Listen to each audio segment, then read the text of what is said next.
Oi, gente, sejam bem-vindos a mais uma aula aqui no Olympic Budget. Recentemente tivemos a prova P1, a primeira prova das seletivas online, e espero que todos tenham ido bem. Agora vamos começar uma nova frente, que é a frente de telescópios, e nessa aula vamos abordar os tipos de telescópios, assim como parte de seu funcionamento. Mas o que são telescópios? Eles são instrumentos que permitem estender a capacidade dos olhos humanos em observar e mensurar objetos longínquos, assim como diz o seu nome, certo? Tele, que significa longe, scopen, para ver, em grego. Os objetivos do telescópio se resumem a basicamente ampliar a capacidade de enxergar longe através da coleta de luz dos objetos distantes, assim como a focalização dos raios de luz coletados em uma imagem óptica, com ampliação geométrica significativa, certo?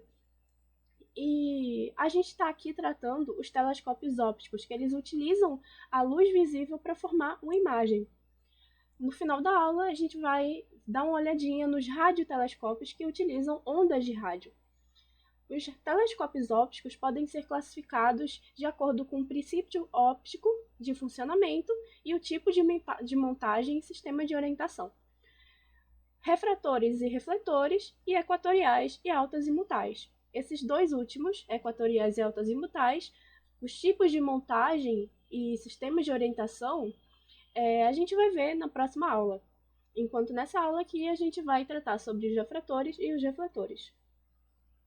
E a gente pode falar sobre um pouco de história, que afinal é bem importante também.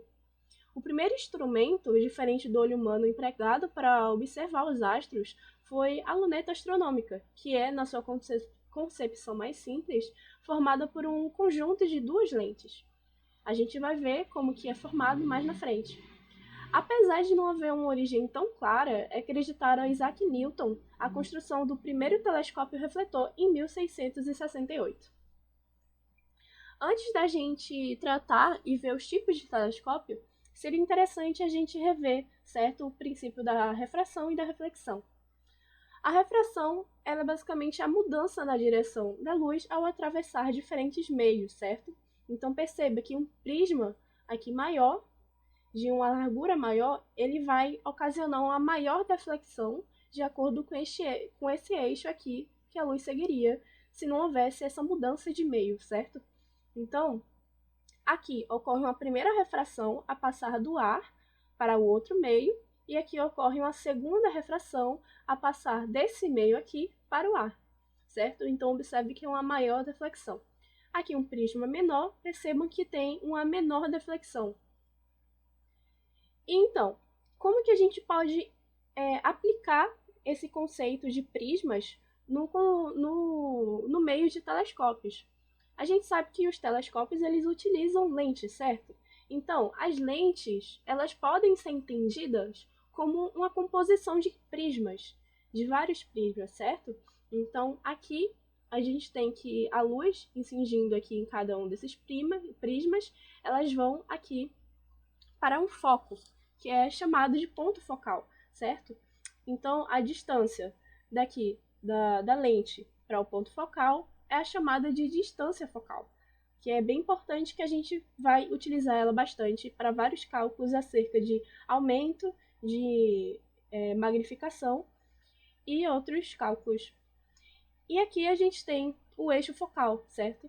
O eixo focal ele divide simetricamente o sistema que a gente está observando. E a gente tem o princípio da reflexão.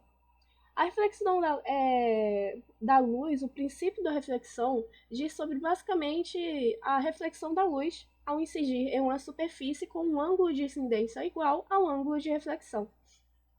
Então, perceba, a gente tem aqui uma superfície plana, né? Então, o que vai definir aqui qual vai ser o ângulo de deflexão, esse ângulo aqui que vai ter com a superfície plana e com a direção que a luz vem, que um raio de luz vem, certo? Então perceba que um maior ângulo tem uma maior deflexão aqui e vai ser igual, certo? O ângulo com que ela incide vai ser igual ao ângulo com que ela reflete. Então aqui a gente tem uma menor deflexão. E levando para o contexto de telescópios, a gente percebe que os espelhos curvos, certo? Eles utilizam esse princípio da reflexão. Então, a gente tem aqui um espelho curvo, com uma calota esférica, no caso, que a gente vai ver daqui para frente, nessa mesma aula. A gente tem os raios de luz incidindo, todos sobre esse espelho curvo, e vão direcionar para um foco, certo? É análogo ao conceito que a gente viu de lentes, só que nesse caso utilizamos a reflexão. E aqui a gente tem a distância focal, certo? E a gente pode ver os tipos de lente. Então, a gente tem as lentes convergentes, que elas vão convergir os raios de luz para um ponto F, ou seja, o ponto focal. E as lentes divergentes, que vão convergir, que vão divergir, no caso, a luz, os raios de luz, com a prolongação desses raios direcionados para um ponto focal F', certo?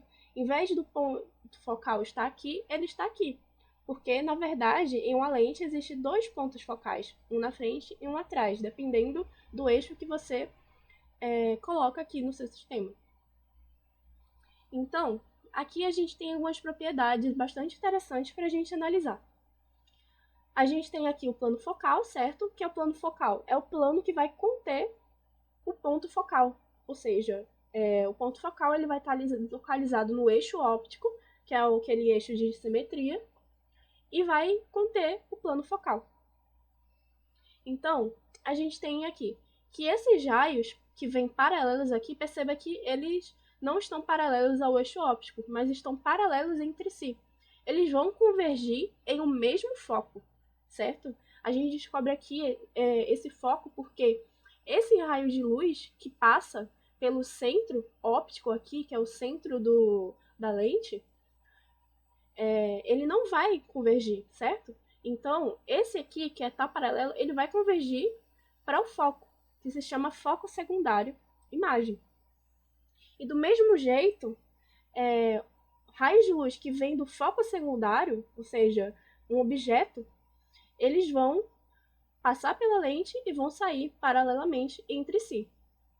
Então, a gente pode perceber aqui que é quase que a mesma situação com a lente divergente, mas aí a gente analisa mais cuidadosamente. Porque a gente tem que os raios que vêm paralelamente entre si, eles vão divergir, mas tem uma coisa, o raio que vai divergir aqui, ele vai divergir com a prolongação coincidindo com o foco secundário, certo? A mesma coisa aqui, raios divergentes, que não estão paralelos, mas que coincidiriam com o foco secundário, eles vão divergir paralelamente. Então, percebe que são situações análogas. Então, a gente tem aqui propriedade 1. Se paralelo ao eixo óptico, converge ou diverge pelo ponto focal. Se passa pelo centro óptico, não há alteração. Perceba que os raios de luz que passaram pelo centro óptico em ambas as situações não convergiram ou divergiram. E se paralelos entre si, converge ou diverge em um ponto no plano focal, que é esse aqui. Então, a gente tem aqui os tipos de espelhos. A gente tem os espelhos côncavos, certo? Que podem ser entendidos como calotas esféricas, certo? A gente tem uma esfera e a gente corta ela em algum ponto que a gente vai formar um espelho côncavo. Esse espelho côncavo ele tem a sua superfície refletora voltada para dentro, certo? Então a gente percebe aqui que a luz ela vai incidir para dentro da calota esférica, ou seja, para dentro do espelho côncavo. E na situação oposta, a gente tem que o espelho convexo ele vai ter a sua superfície refletora voltada para fora. Então, os raios de luz vão refletir para fora. E a gente tem aqui uma observação. Se nas condições ideais de Gauss, a gente tem que o raio ele vai ser o foco, né, a distância focal, dividido por 2. Ou seja, a distância focal multiplicada 2 vezes, você vai obter o raio da esfera que originou aquele espelho côncavo, certo? Ou convexo. Então, a gente começa aqui com os telescópios. A gente começa aqui com o telescópio refrator galileano. Perceba que aqui ele é formado por uma lente objetiva convergente e uma lente ocular divergente. Uma lente objetiva é aquela que vai coletar a luz, primeiramente, e a lente ocular vai ser aquela que vai entrar em contato, teoricamente, com os nossos olhos, ou seja, que vai redirecionar a luz para os nossos olhos. Então perceba aqui que esses raios de luzes meio azuis, eles vão representar os raios de luz vindo de objeto, certo? Então eles vão formar um ângulo A aqui, com o eixo do óptico do telescópio. Perceba que vai convergir aqui para um ponto atrás da lente divergente, certo? Não vai convergir dentro do telescópio em si, mas atrás da lente divergente. E perceba que vai redirecionar aqui paralelamente. Ou seja, a imagem que vai ser formada, a prolongação desses raios paralelos, eles vão ter um ângulo maior, certo? Um ângulo alfa-linha. Então perceba que esse ângulo alfa-linha é que vai de fato chegar ao olho do observador. Então meio que vai trazer a imagem mais para perto. Os raios de luz que veio da imagem mais para perto, no caso. E a gente tem aqui o telescópio refrator kepleriano. Ele é formado por uma lente objetiva convergente e uma lente ocular convergente também. Então perceba que aqui a distância focal da lente convergente ela vai estar dentro do telescópio, vão convergir dentro do telescópio e por causa disso perceba que vai inverter a imagem. O raio de luz que estava vindo de cima, ele vai ficar embaixo agora. Perceba aqui? Vindo de cima, ele vai ficar embaixo. E a prolongação, da mesma forma, vai ser maior, porque é justamente o princípio de um telescópio. É ampliar geometricamente as imagens formadas. Então, perceba que aqui, no telescópio galileano, não vai inverter a imagem, perceba que o raio de luz que veio de cima vai continuar em cima, e no kepleriano vai inverter a imagem, certo? Mas em ambos os casos, a imagem formada para o observador vai ser sempre maior, certo?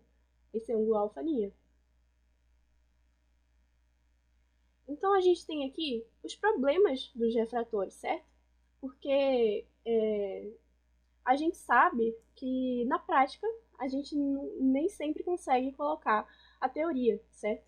Então a gente tem aqui a aberração cromática, que é justamente utilizando o princípio de refração, porque o ponto focal não vai ser o mesmo para todos os comprimentos de onda, porque é um ângulo de refração diferente para cada comprimento de onda, certo? Então perceba que o comprimento de onda azul ele vai sofrer um ângulo de refração, vai ter um ângulo de refração maior e ele vai convergir em um ponto focal mais próximo. Da mesma forma que o comprimento de onda vermelho vai ter um ângulo de refração menor. Então, ele vai convergir para um ponto focal mais distante. Então, isso vai formar uma aberração cromática, uma difusão das cores quando você vai observar um objeto. Eu não sei se vocês já tiveram a oportunidade de observar, por exemplo, a Lua através de um telescópio refrator, você vai perceber que nas bordas superiores e inferiores vai ter uma cor vinda, uma cor azul e uma cor vermelha, certo? Isso é justamente a aberração cromática. E o segundo problema é que a luz é absorvida parcialmente quando atravessa as lentes, sendo pior para a radiação ultravioleta e para a radiação infravermelha. Então a lente, como um meio de refração, ela vai ainda assim absorver parte da luz que entra. Então ela não é perfeita. O terceiro problema é que as maiores lentes podem ser muito pesadas e somente sustentadas pela a sua borda. Então perceba que tem uma limitação no quesito de quanto maior a lente objetiva que você vai construir, maior vai ser o peso. E esse peso ele vai deformar a lente, certo? Então, o terceiro problema advém de que uma lente ela tem duas superfícies que devem ser montadas e polidas, enquanto o espelho possui apenas uma. E é justamente isso que vai redirecionar para as construções dos espelhos utilizados nos telescópios refletores. Então a gente começa aqui com um telescópio refletor newtoniano, que é formado por um espelho primário côncavo de formato parabólico. Perceba que não é um formato esférico, mas um formato parabólico. Isso advém da aberração esférica, que a gente vai ver daqui a pouco, mas é formado por um espelho primário, que vai redirecionar a luz, e um espelho secundário plano, inclinado em 45 graus em relação ao plano paralelo ao espelho primário. Então perceba que a luz ela vai vir aqui, perceba que não tem nada aqui, diferente do telescópio que a gente viu primeiro, dos telescópios refletores, tinha uma lente aqui, mas nesse caso aqui é aberto. E aqui vai ter um espelho, certo? Esse espelho ele vai redirecionar a luz para o espelho plano. Perceba que aqui ele vai ser a distância focal desse espelho, esse prolongamento, mas vai ter um espelho plano que vai redirecionar para essa concavidade aqui, que vai conter a lente ocular, certo? Então, é um telescópio refletor na sua composição, ele redireciona a luz utilizando espelhos, de forma que isso otimiza a construção, porque a luz ela vai passar mais de uma vez em um mesmo local do telescópio, diferentemente dos telescópios refratores. Isso, consequentemente, vai ocasionar uma perda de luz? Vai, mas acontece. Comparado com os benefícios que trazem os telescópios refletores em relação aos refratores, certo? Então, a gente pode seguir para o telescópio refletor Cassegrain, certo? Ele é formado por um espelho primário côncavo de formato parabólico e um espelho secundário convexo direcionado para o fundo. Perceba que aqui vai ter um recorte no espelho, de forma que, em vez de redirecionar para essa abertura aqui, ele vai redirecionar para o fundo do telescópio. Por quê? A gente analisando o refletor newtoniano, percebe que isso daqui, dependendo quanto maior o telescópio refletor, vai ocasionar um peso maior, certo? De modo que vão precisar mais tecnologias para que possa suportar o peso do telescópio. Na medida em que aqui vai ocasionar uma melhor distribuição do peso.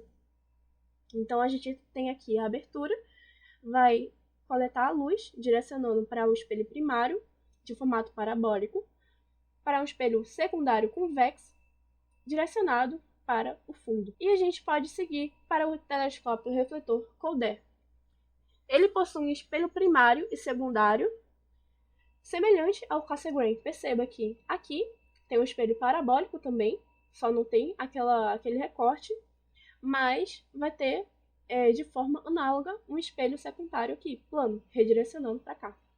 Só que ao invés de ir para cá, seguir essa mesma trajetória do Cassegrain, o Calder ele vai redirecionar com um terceiro espelho plano, um segundo espelho plano, para a chamada sala Calder, que vai ser a sala de análises, certo?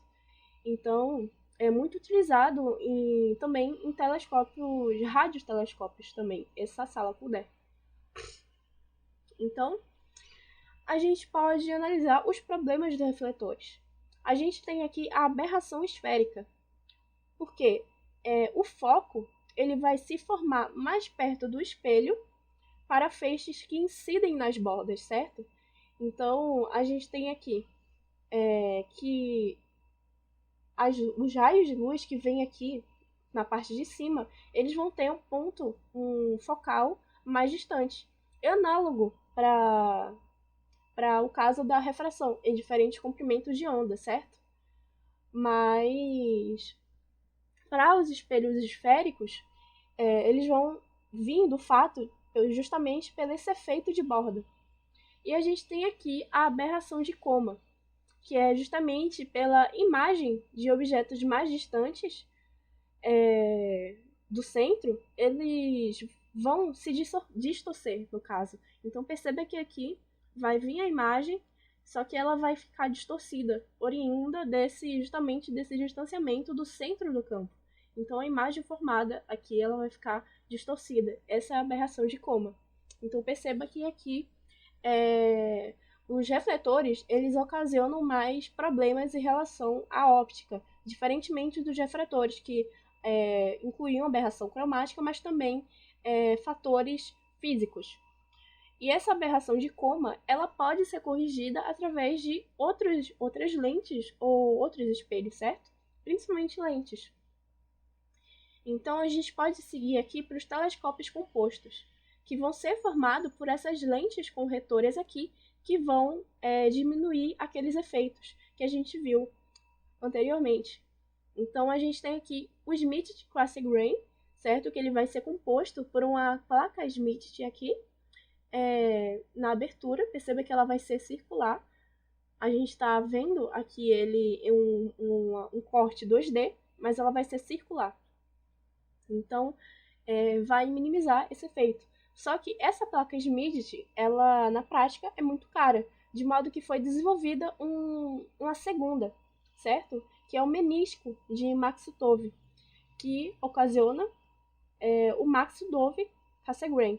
Então perceba que vai ter outra placa corretora aqui. Ambas vão servir para minimizar justamente esses efeitos aqui. E a gente tem que, dando uma olhada pelos radiotelescópios, eles funcionam com o princípio da observação de ondas de rádio através de uma ou um conjunto de antenas parabólicas. Mas por que ondas de rádio? A gente percebe que a luz visível ela tem um baixo índice de absorção pela atmosfera. Só que as ondas de rádio ela também vão ser uma exceção. Quando você analisa o espectro, um gráfico que diz sobre o índice de absorção da atmosfera, as ondas de rádio elas não vão ser tão absorvidas quanto as outras, mas também elas vão se aproximar do índice de absorção da luz visível, que é baixíssimo. Então, é um fator que vai ajudar nas observações terrestres, no caso. Então, a gente aqui termina com uma questão que caiu na seletiva online de 2019, que é uma questão mais teórica. Então, ela pergunta aqui que tipo de telescópio é mais adequado para se estudar o interior das nuvens de poeira interestelar. Então, perceba que o interior das nuvens de poeira interestelar, a gente já pode eliminar algumas questões aqui. Porque um telescópio óptico de grande abertura, perceba que esse óptico aqui a gente já pode eliminar, justamente porque não vai ter um telescópio tão grande assim para estudar o interior das nuvens de poeira estelar. O telescópio óptico ele trabalha com a formação de imagens, certo? Então, para estudar o interior das nuvens, ele não vai ser adequado. Então, a gente já pode eliminar essa alternativa aqui.